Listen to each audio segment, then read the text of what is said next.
గద్వాల్ విజయలక్ష్మి అధ్యక్షతన greater Hyderabad municipal corporation సమావేశం ఈ నెల 19న నిర్వహించనున్నారు.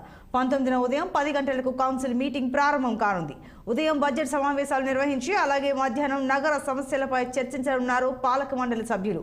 మరోవైపు సీఎం రేవంత్ రెడ్డి దీనిపై జీహెచ్ఎంసీ కమిషనర్ రొనాల్డ్ రోస్తో ఫోన్లో చర్చించారు. ఇక ముఖ్యమంత్రిని కలవడంలో ఎలాంటి రాజకీయ ప్రాధాన్యత లేదన్నారు మేయర్ విజయలక్ష్మి.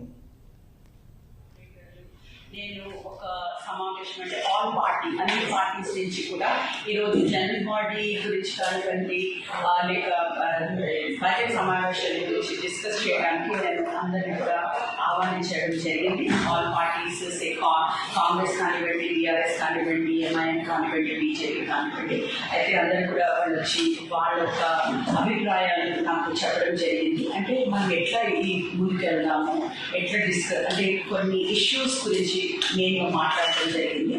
యూజువల్లీ మేము బడ్జెట్ సమావేశాలు ఒక టైం పెడితే సెకండ్ టైం మళ్ళీ సెకండ్ ఫేజ్లో జనరల్ బాడీ జరగడం మీకు తెలుసు. అయితే మనకి లాస్ట్ నవంబర్లో స్టాండింగ్ కమిటీకి ఒక టైం అయిపోయింది.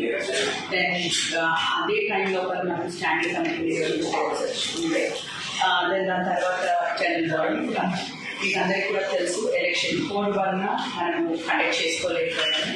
అయితే ఎలక్షన్ అయిపోగానే కూడా ఇప్పటి వరకు జనరల్ బాడీ జరిగి 5 months కూడా అయిపోతుంది. దగ్గర 5 months మనం ఇంకా పెట్టుకోలేకపోయాము. ఎందుకంటే కొత్త గవర్నమెంట్ వచ్చింది. ఒక కర్టీసీగా మేము ఒక రెస్పెక్ట్ చేసి సీఎం గారి ఆదేశాలు తీసుకోవాలి, సీఎం గారికి కూడా తెలియచేయాలి.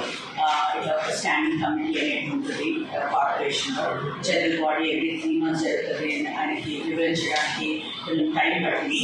మేము కమిషనర్ గారికి పదే చెప్పడం జరిగింది. కొంచెం టైం తీసుకుని మీరు వివరిస్తే బాగుంటుంది. ఎందుకంటే సిన్స్ ఆయననే మున్సిపల్ శాఖ ఆయన దగ్గర ఉంది కాబట్టి ఆయనకి